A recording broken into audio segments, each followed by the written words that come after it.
அனைவருக்கும் இனிய வணக்கம். நான் உங்கள் மதுரை ராமகிருஷ்ணன். திருமூலர் ரொம்ப அழகா சொல்வாரு, உடம்பால் அழிவர் உயிரால் அழிவர், திடம்பட மெய்ஞானம் சேரவும் மாட்டார், உடம்பை வளர்க்கும் உபாயம் அறிந்தே உடம்பை வளர்த்தேனே உயிர் வளர்த்தேனேன்வார். நம்ம சம்பாதிக்க வேண்டிய பெரிய பொருள் என்னங்க? இந்த வாழ்க்கை முழுவதும் நம்மிடம் இருக்க வேண்டிய மிகப்பெரிய சொத்து எதுன்னா, இப்ப சின்ன வயசுல நம்ம கிட்ட பேனா இருக்கும், மை இருக்காது.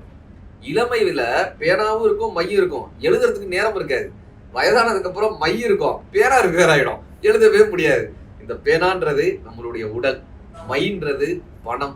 இந்த இரண்டும் இருக்கும் பட்சத்தில் கூட ஆரோக்கியம் நம்மிடம் இருந்தால்தான் வாழ்க்கைன்ற கவிதை அற்புதமாக வரும் இல்லையா? இந்த ஆரோக்கியத்தை பற்றி, உடலினுடைய இந்த சிறப்பம்சத்தை பற்றி பல தகவல்களை, பல விழிப்புணர்வுகளை வீட்டிற்கே இந்த பிறப்பிலிருந்து இறப்பு வரையில, பிறப்பிற்கு முன்னிலிருந்து இறப்பின் பின்வரை மக்களின் ஆரோக்கியத்தின் மீது அக்கறை கொண்டவர்களாக இருக்கக்கூடிய ஹெல்த் அம்பர்லா குழுவினுடைய தலைமை பொறுப்பில் இருக்கக்கூடிய மரியாதைக்குரிய டாக்டர் ஜெயக்குமார் சார் நம்மளோட இருக்காங்க. வணக்கம் சார். வணக்கம் சார். வணக்கம் வணக்கம் வணக்கம் வணக்கம். உங்களை சந்தித்ததில் ஒரு மிகப்பெரிய மகிழ்ச்சி. மிக்க மகிழ்ச்சி சார்.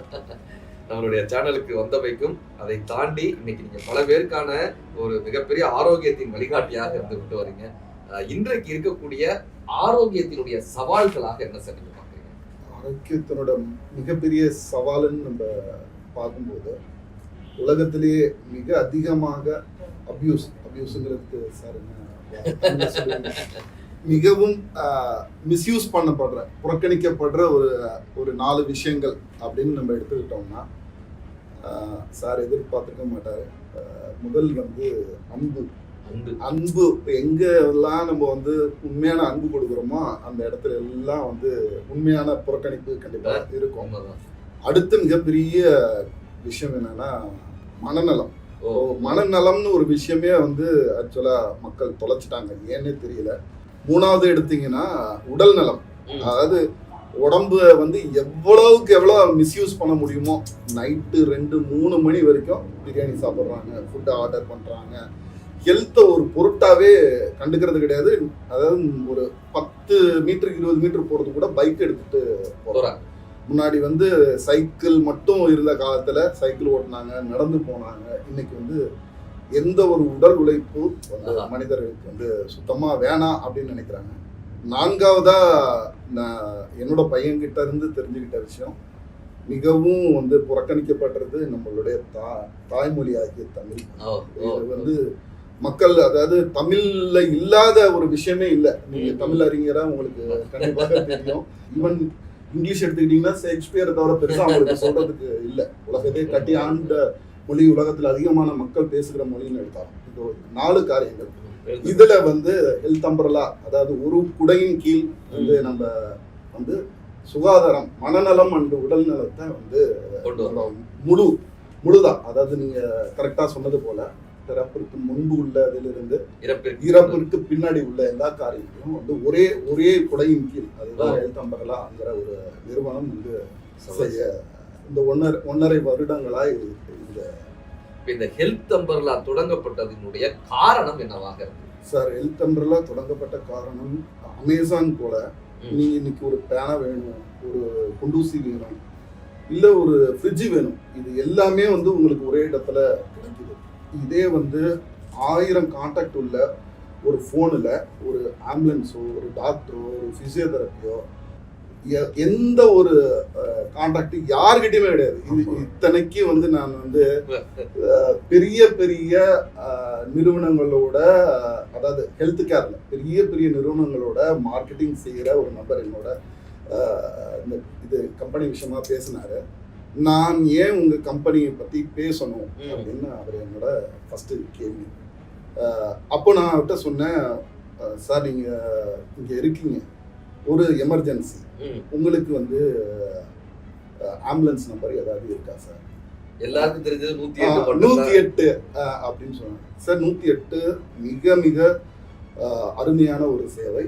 உங்களுக்கு இலவசமாக உங்களை அரசு மருத்துவமனைக்கு கூட்டிட்டு போறாங்க. ஆனா நீங்க அரசு மருத்துவமனைக்கு போக விரும்பல அப்படின்னா 108 உங்களை அரசு மருத்துவமனை தவிர வேற எங்கேயும் கூட்டிட்டு போறது இல்லை. அப்ப அவரு இன்னொரு அப்போலோவோட ஷார்ட் நம்பர் 1066 அப்படிங்கிற ஒரு நம்பரை அவரு சொன்னார். சார் ஓகே, நீங்க சென்னையில இருக்கீங்க, பிரச்சனை இல்லை சார், விழுப்புரம் நோக்கி போயிட்டு இருக்கீங்க, அப்போ 1066 அடிச்சு ஒரு நெஞ்சு வலி உங்களுக்கு எப்படி இது பண்ணுவீங்க, கான்டாக்ட் பண்ணுவீங்க? மிகப்பெரிய நிறுவனத்தோட இது மார்க்கெட்டிங் கிட்ட அவரு சொன்னாரு, கரெக்டு தான் டாக்டர் சார், அந்த ஒரு கேப் இருக்கு ஹெல்த் கேர்ல. அதாவது எப்போ ஒரு எமர்ஜென்சின்னு ஒரு சுச்சுவேஷன் வர வரைக்கும் ஹெல்த்தை வந்து மக்கள் ஒரு பொருட்டா மதிக்கிறது இல்லை. எமர்ஜென்சின்னு வரப்ப யாரை அணுகணும்னு தெரியல. அதுதான் வந்து மிகப்பெரிய சொசைட்டில உள்ள கேப். ஸோ இது எல்லா ஹெல்த் ரிலேட்டட் பிரச்சனைகள், ஹெல்த் தொடர்பான எல்லா பிரச்சனைகளும் அலோபதி மட்டும் இல்ல, ஆயுர்வேதா, சித்தா, யோகா, யுனானி, ஆயுஷ்னு சொல்லுவாங்க, சித்தா, ஹோமியோபதி, இது மாத்திரம் இல்ல, பிசிக்கல் எஜுகேஷன், ஹியரிங் சம்பந்தப்பட்டது, ஆம்புலன்ஸ். இப்போ உங்களுக்கு வந்து ஒரு ஆம்புலன்ஸ் வேணும், இங்கே வேணும், திருநெல்வேலியில வேணும், கோயம்புத்தூர்ல வேணும், எங்க வேணும்னாலும் 9489-108-108 இந்த நம்பரை தொடர்பு கொண்டாலே போதும். அதாவது எப்படி அப்பா அம்மா நம்பரை நம்ம ஞாபகம் வச்சுக்கிறோமோ, அதாவது மனைவியினுடைய நம்பரை கண்டிப்பான முறையில் ஞாபகம் வச்சுக்கணும். ஏன்னா இல்லாட்டினா எமர்ஜென்சிக்கு நம்ம போக வேண்டியது இருக்காங்க. அந்த மாதிரி உண்மையிலேயே நம்ம எப்படி 108, 100 இதெல்லாம் ஞாபகம் வைத்துக்கிறோமோ அப்படி இந்த நம்பரை மனப்பாடம் பண்ணி வச்சுக்கோங்க.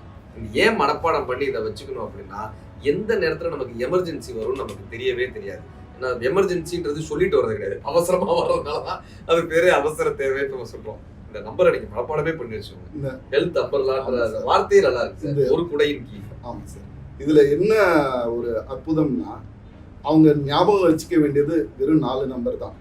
9489 மட்டும் அவங்க 9489 இதை மட்டும் ஞாபகம் வச்சுக்கிட்டா 108 எல்லாருக்கும் பரிச்சயமான ஒரு நம்பர். 4 நம்பரை மட்டும் அவங்க ஞாபகம் வச்சுக்கிட்டா மிச்சபடி 108 எல்லாருக்குமே வந்து பரிச்சயமான நம்பர். இந்த ஒரே குடையின் கீழ் என்னென்ன சேவைகள் நம்ம கொடுக்குறோம் அப்படின்னா, ஆம்புலன்ஸ்ல பலவேறுபட்ட வகையான ஆம்புலன்ஸ் இருக்கு. இது வந்து நிறைய மெடிக்கல் ஃபீல்ட்ல இருக்கவங்களுக்கே தெரியாது. பேசிக்கா ஒரு பேஷண்ட்டை டிரான்ஸ்ஃபர் பண்ணக்கூடிய ஆம்புலன்ஸ் இருக்கு. பேசிக் லைஃப் சப்போர்ட்னு ஒரு சின்ன கார்டியக் மானிட்டர் இருக்கும், ஒரு ஆக்சிஜன் சிலிண்டர் இருக்கும், அந்த மாதிரி அது பிஎல்எஸ் ஆம்புலன்ஸ் சொல்றாங்க. ஏஎல்எஸ் அட்வான்ஸ் லைஃப் சப்போர்ட், அதுல வென்டிலேட்டர் இருக்கும், கூட வந்து ஒரு வென்டிலேட்டர் இதை கையாளக்கூடிய ஒரு டெக்னீஷியன் கூட பயணிப்பாங்க. இந்த ஏஎல்எஸ் ஆம்புலன்ஸ் எங்க யூஸ் ஆகுதுன்னா, ஒரு மெடிக்கல் சென்டர் அதுல வந்து இந்த பேஷண்ட்டை கையாள முடியல, ஆனா அவங்கள வந்து ஹையர் சென்டர் அடுத்த பெரிய லெவல் ஹாஸ்பிட்டலுக்கு கொண்டு போகணுங்கிறப்ப இந்த ஏஎல்எஸ் ஆம்புலன்ஸ் யூஸ் ஆகுது.